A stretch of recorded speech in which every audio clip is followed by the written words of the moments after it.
Assalamualaikum, welcome to my channel. Sebelum kita lanjut, jangan lupa subscribe, like, and comment ya. Assalamualaikum warahmatullahi wabarakatuh. Perkenalkan, nama saya Abel Saputri dengan NPM 2188201031, Prodi Pendidikan Bahasa dan Sastra Indonesia dari Universitas Muhammadiyah Kota Bumi.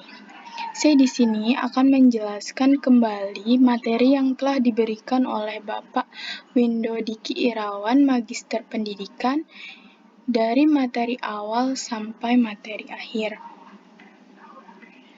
Di sini, sebelum ke materi yang lain, kita harus tahu dulu pengertian linguistik. Linguistik adalah ilmu tentang bahasa, ilmu yang mengkaji, menelaah, atau mempelajari bahasa secara umum, yang mencakup bahasa daerah, bahasa Indonesia, atau bahasa asing. Oleh karena itu, linguistik disebut juga linguistik umum. Nah, selanjutnya ada hakikat bahasa. Hakikat bahasa itu dibagi menjadi dua. Yang pertama, analisis bawaan langsung. Analisis bawaan langsung adalah suatu teknik dalam menganalisis unsur-unsur, dan bawaan langsung adalah satu kalimat mempunyai beberapa makna. Yang kedua, hakikat bahasa. Hakikat bahasa adalah intisari atau dasar kenyataan sebenarnya dari bahasa, dan mempunyai ciri sebagai berikut. 1. Bahasa sebagai sistem. 2. Bahasa sebagai lambang. 3. Bahasa sebagai bunyi. 4. Bahasa itu bersifat bermakna. 5. Bahasa itu bersifat arbitrer. 6. Bahasa itu bersifat konvensional. 7. Bahasa itu bersifat unik. 8. Bahasa itu bersifat universal. 9. Bahasa itu bersifat dinamis. 10. Bahasa itu bersifat produktif. 11. Bahasa itu bersifat bervariasi. 12. Bahasa itu bersifat manusiawi. Selanjutnya ada tahap perkembangan ilmu linguistik. Ada 3 tahap perkembangan ilmu linguistik. Yang pertama, sikap spekulasi. Spekulasi adalah mengira-ngira atau mengada-ngada tanpa didukung oleh bukti dan dilaksanakan tanpa prosedur. Yang kedua, observasi atau klasifikasi, yaitu mengamati atau mengelompokkan bahasa tanda adanya teori. Yang ketiga, perumusan teori merupakan sikap disiplin ilmu berusaha memahami masalah-masalah dasar dan mengajukan pertanyaan-pertanyaan berdasarkan data empiris yang dikumpulkan. Selanjutnya, materi subdisiplin linguistik. Subdisiplin linguistik dikelompokkan menjadi 3. Yang pertama, berdasarkan objek kajian bahasa pada umumnya, dan dibedakan menjadi linguistik umum dan linguistik khusus. Yang kedua, berdasarkan objek kajian bahasa pada masa tertentu atau bahasa pada sepanjang masa, dibedakan menjadi linguistik sinkronik dan linguistik diakronik. Yang ketiga, berdasarkan objek kajian struktur internal bahasa atau bahasa itu dihubungkan, dibedakan menjadi linguistik mikro dan linguistik makro. Selanjutnya ada bahasa dan faktor luar bahasa. Objek kajian linguistik mikro adalah struktur internal bahasa, sosok bahasa itu sendiri. Sedangkan objek kajian linguistik makro adalah bahasa dan faktor-faktor di luar bahasa, atau segala hal yang berkaitan dengan kegiatan manusia dalam masyarakat. Lebih jelasnya sebagai berikut. Yang pertama, ada masyarakat bahasa. Masyarakat bahasa yaitu sekelompok orang yang merasa menggunakan bahasa yang sama, sehingga konsep masyarakat bahasa bisa menjadi luas, atau bahkan menjadi sempit. Contoh, bahasa daerah sempit, bahasa Inggris luas. Yang kedua, ada konteks bahasa. Konteks bahasa merupakan situasi dan kondisi pada masa terjadinya sebuah tuturan. Dan menurut Himnes mengatakan suatu komunikasi dengan menggunakan bahasa harus memperhatikan 8 unsur dan diakronimkannya dengan kata speaking, yaitu pertama S, setting dan scan, merupakan waktu dan tempat terjadinya percakapan. P, partisipan, merupakan orang-orang yang terlibat dalam percakapan. Yang E, N, merupakan maksud dan hasil percakapan. A, sequences, merupakan bentuk isi percakapan. K, key, merupakan cara atau semangat dalam melaksanakan percakapan. I, intermentality, merupakan jalur percakapan apakah lisan atau bukan.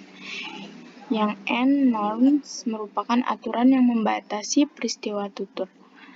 Selanjutnya, genre, merupakan kategori bahasa yang digunakan. Selanjutnya ada materi kontak bahasa.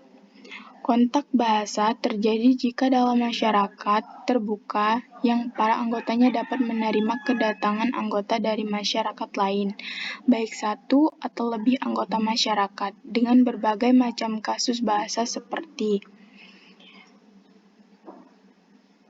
pertama, interferensi. Interferensi yaitu terbawa masuknya unsur bahasa lain ke dalam bahasa yang sedang digunakan, sehingga tampak adanya penyimpangan kaidah-kaidah dari bahasa yang sedang digunakan. Yang kedua, integrasi. Dalam integrasi ini, unsur-unsur yang berintegrasi telah disesuaikan baik lafal, ejaan, maupun tata bentuknya sehingga memerlukan waktu yang lama. Contoh, kata-kata yang sekarang sudah dieja dengan montir, riset, dongkrak. Yang ke-C, alih kode, yaitu beralihnya penggunaan suatu kode ragam bahasa tertentu ke dalam kode yang lain. Terjadinya karena ada sebab yang mendasari, misalnya perubahan situasi atau topik pembicaraan. Contoh, A dan B bercakap-cakap dengan bahasa Indonesia. Kemudian datang C, orang Inggris, sehingga A, B, dan C bercakap-cakap dengan bahasa Inggris. Ketika C pulang, A dan B bercakap-cakap lagi dengan bahasa Indonesia. Disebut dengan adanya perubahan situasi. Yang D, campur kode. Berbeda dengan alih kode, pada campur kode biasanya terjadi tanpa sebab atau alasan. Biasanya terjadi dalam situasi santai atau tidak menemukan ungkapan unsur konsep yang akan dikemukakan. Contoh, pembicaraan dalam bahasa Indonesia kadang dicampur dengan bahasa daerah atau mungkin dengan bahasa Inggris. Selanjutnya ada klasifikasi bahasa. Klasifikasi bahasa ini mempunyai pendekatan-pendekatan. Yang pertama, pendekatan genetis. Dilakukan dengan melihat garis keturunan bahasa-bahasa itu. Artinya, suatu bahasa berasal dari yang lebih tua, kemudian pecah dan menurunkan dua bahasa baru, berdasarkan kriteria bunyi dan arti, yaitu atas kesamaan bentuk dan makna yang dikandung. B. Pendekatan tipologis. Dilakukan berdasarkan dengan kesamaan tipe yang terdapat pada sejumlah bahasa seperti mengenai bunyi, morfem, kata, frase, kalimat, sehingga dapat dilakukan pada semua tata bahasa. Yang C. Pendekatan areal. Dilakukan berdasarkan adanya hubungan timbal balik antara bahasa yang satu dengan bahasa yang lain dalam satu areal, tanpa memperhatikan ada tidaknya kekerabatan kedua bahasa tersebut. Yang selanjutnya, pendekatan sosiolinguistik. Dilakukan berdasarkan hubungan bahasa dan faktor-faktor masyarakat seperti status, fungsi, penilaian yang diberikan masyarakat terhadap bahasa itu. Klasifikasi ini dilakukan berdasarkan kriteria. Selanjutnya ada materi relasi makna. Relasi makna yang pertama itu sinonim, persamaan makna. Contohnya, senang dengan bahagia. Antonim itu lawan kata. Contoh, siang dan malam. Polisemi adalah sebuah kata yang memiliki makna lebih dari satu yang tergabung dari kalimat itu sendiri. Contoh, kepala yang artinya organ tubuh manusia dan kepala pimpinan. Jadi polisemi ini sebuah kata atau ujaran yang memiliki makna lebih dari satu. Yang selanjutnya homonim adalah dua buah kata yang bentuknya sama tetapi memiliki makna yang berbeda. Contoh, pacar artinya kutek, pacar artinya kekasih. Jadi homonim ini adalah namanya sama tetapi berbeda makna. Selanjutnya ada homograf. Homograf adalah tulisannya sama tetapi maknanya berbeda. Contoh, apel yang artinya buah, apel yang artinya kumpulan dalam sesuatu. Jadi homograf ini adalah tulisannya sama tetapi cara pengucapannya berbeda. Selanjutnya ada homofon, adalah persamaan bunyi antara dua kata dan tanpa memperhatikan ejaan. Contoh, masa kerumunan, masa waktu. Selanjutnya, hipomini adalah hubungan simpati antara sebuah bentuk ujaran yang makna tercakup dalam bentuk ujaran yang lain. Contoh, burung. Burung itu bermacam-macam seperti merpati, elang, beo, dan lain-lain. Selanjutnya ada ambiguity. Ambiguity adalah kegandaan makna. Contoh, ibu minum es segar.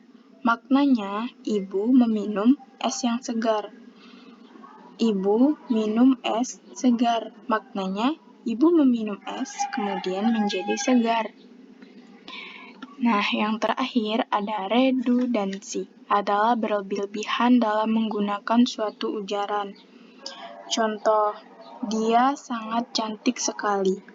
Padahal yang benar adalah dia sangat cantik atau dia cantik sekali. Selanjutnya ada materi semantik. Semantik ada cabang dan makna semantik yang perlu kita ketahui, antara lain. Yang pertama, semantik leksikal adalah makna yang berdasarkan kosakata. Yang kedua, semantik gramatikal adalah menyelidiki makna berbeda hubungan dalam struktur gramatikal tingkat kalimat. Yang ketiga, semantik historis adalah kajian semantik tentang sejarah dan perubahan makna. Yang keempat, makna denotatif adalah makna yang sebenarnya. Yang kelima, makna konotatif adalah makna yang tidak sesungguhnya atau makna kiasan.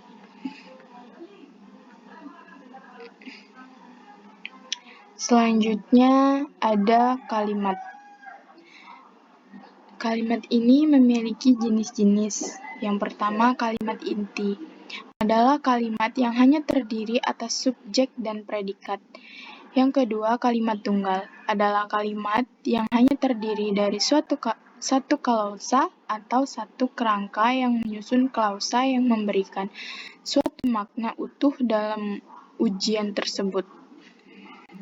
Yang ketiga, kalimat mayor adalah kalimat yang sekurang-kurangnya mengandung dua unsur kesatuan yang bisa terdiri dari subjek dan predikat, atau subjek, predikat, objek, ataupun lebih dari itu, misalnya seperti subjek, predikat, objek, dan keterangan. Selanjutnya, kalimat non-inti adalah kalimat terbentuk dengan mengubah pola kalimat inti melalui proses seperti penafsiran, pengingkaran, penanyaan, perintah, penginspeksian, pelepasan, atau penambahan. Nah, selanjutnya itu kalimat majemuk, merupakan kalimat yang memiliki dua pola atau lebih sebagai hasil perluas atau penggabungan kalimat tunggal. Selanjutnya ada kalimat minor, adalah kalimat yang mengandung satu unsur pusat. Selanjutnya, kalimat verbal adalah kalimat yang mempunyai kata kerja atau verb. Selanjutnya, kalimat bebas adalah kalimat lengkap subjek predikat yang dapat diletakkan dalam paragraf tanpa bantuan kalimat lain untuk menjelaskan. Selanjutnya, kalimat nonverbal adalah kalimat yang predikatnya bukan infinitive verb.